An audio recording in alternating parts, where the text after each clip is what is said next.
देवी भागवत की कथा सर्ग 18 से 20 तक। सूत जी महाराज कहने लगे कि भोर होते ही अपने मंत्रियों के मंत्री तत्व में राजा जनक शुकदेव जी से भेंट करने पधारे और उनके मान सम्मान में उन्होंने कोई भी कमी नहीं रखी। शुकदेव जी ने बतलाया कि वह अपनी संतुष्टि के लिए उनके पास आए हैं। जनक जी ने प्रथम तो ब्रह्मचर्य आदि का वर्णन किया और तब कहने लगे, 48 संस्कारों का वर्णन वेदों में भली प्रकार से किया गया है।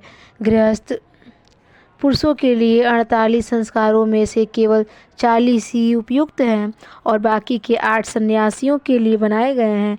नाना प्रकार के भोग विषय करने के उपरांत ही धीरे धीरे विरक्ति ग्रहण करनी चाहिए, क्योंकि मानव इंद्रियां बहुत बलवान और वासना लुप्त होती है और वासना पर धीरे धीरे ही विजय प्राप्त की जा सकती है। अचानक से त्यागने से आशंका की गुंजाइश बनी रहती है। मन की मोक्ष और बंधनों का कारण और एकमात्र प्रतीक है। यदि मनुष्य का मन साफ और निष्कलंक नहीं है तो तीर्थों और तपस्याओं का फल भलीभूत नहीं होता। मन के अशांत होने पर मोक्ष कभी नहीं प्राप्त हो सकता। अतः मन को सदैव शांत रखना ही विद्वानता है।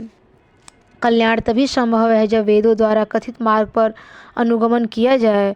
शुकदेव जी पूछने लगे, मोक्ष को देव धर्म किस प्रकार प्राप्त कर सकते हैं, क्योंकि वेदों के अंतर्गत यज्ञ संपन्न करना आवश्यक कहा गया है और यज्ञ के संपन्न करने से हिंसा, अश्वमेव और फिर हिंसा करने से किस प्रकार मोक्ष को पाया जा सकता है। राजा शशिबिंदु के किए गए यज्ञों में बलि दिए गए पशुओं के ढेर इतने ऊंचे लग गए कि विंध्याचल पर्वत की ऊंचाई भी उनके सामने लजाने लगी। तब उसमें प्रभावित सरिता चरम्यवती ही बन कर रह गई, किंतु राजा शशिबिंदु को तब भी मोक्ष नहीं हो सकी और वे भी केवल स्वर्ग को ही पधारे।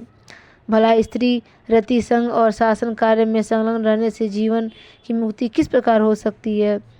जनक जी ने उत्तर दिया, आसक्ति त्याग कर किया हुआ कर्म बंधन की योग कभी नहीं होता। वेदों में अंकित यज्ञों के संपन्न करने में की जाने वाली हिंसा भी निर्वाद और अहंकारहीन होने पर भी अहिंसा कहकर ही संबोधित की जाती है। हमको शासन, संपदा, नारी, पुत्र आदि किसी का भी मोह अथवा अभिमान नहीं है, अतः हमारा जीवन मुक्त समक्ष है। सुखदेव जी बोले, दीपक को प्रज्वलित करने से ही अंधकार दूर हो जाता है, लेकिन प्रदीप का नाम लेने से कुछ भी नहीं हो सकता। इसी तरह अद्रोह योग्य व्यवहार से ही जीवन मुक्त मिल सकती है, किंतु गृहस्थ में फंसे मानव के लिए यह सब स्वप्न में भी संभव नहीं।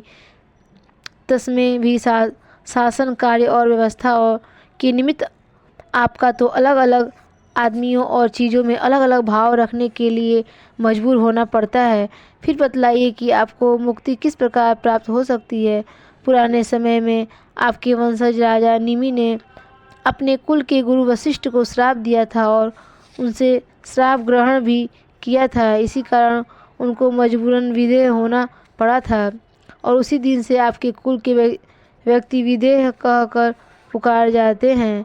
अब आप बतलाइए कि केवल इसी से आपकी मुक्ति किस प्रकार प्राप्त हो सकती है। यदि राजा निमि मुक्ति योग्य होते तो अब गुरु को उलटकर श्राप क्यों कर दे सकते थे। आप शासन प्रबंध में किस मुक्ति योग बन सकते हैं। जनक जी कहने लगे, अगर आप अपने पिताजी को छोड़कर अन्य प्रदेशों में गमन करेंगे तो आपको अनेकों चिंताओं में जैसे कमंडल, मृग चर्म, दंड आदि वस्तुओं में ग्रस्त रहना पड़ेगा। फिर आप निश्चित किस प्रकार रह सकते हैं। जिस प्रकार एक वनवासी को उपरोक्त वस्तुओं की चिंताएं बनी रहती हैं, उसी प्रकार भी राज्य, सैन्य, कोष आदि की चिंताओं में ग्रसित रहते हैं। हम विहार, भोजन आदि का उपयोग तो करते हैं, किंतु हमको उनकी चिंता भी तल्लीन नहीं रहना पड़ता। इसी कारण हम सुखी हैं। आपको तो सदैव यही चिंता रहती है कि हम बंधन युक्त हैं और इसी कारण से आप दुखी हैं। अगर आप इस चिंता का त्याग कर देंगे तो अवश्य ही सुख प्राप्त कर सकते हैं। मानो भाव की वजह से ही हम मुक्त और आप बंधन युक्त हैं। आप भी विरक्त त्याग कर गृहस्थ के मनोरम आश्रम में प्रवेश कीजिए, इस प्रकार आप भी जीवन मुक्त हो सकते हैं। जनक जी की बातें सुखदेव के मन में भर गईं और वे इस प्रकार ज्ञान प्राप्त करके अपने पिता के पास चले आए।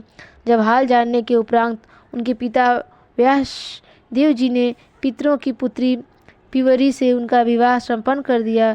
सुखदेव जी के 4 पुत्रों ने जन्म लिया, जिनके नाम श्रुत, गौर, प्रभु, भूरिदेव और कृष्ण थे। उनके एक कन्या ने भी जन्म लिया।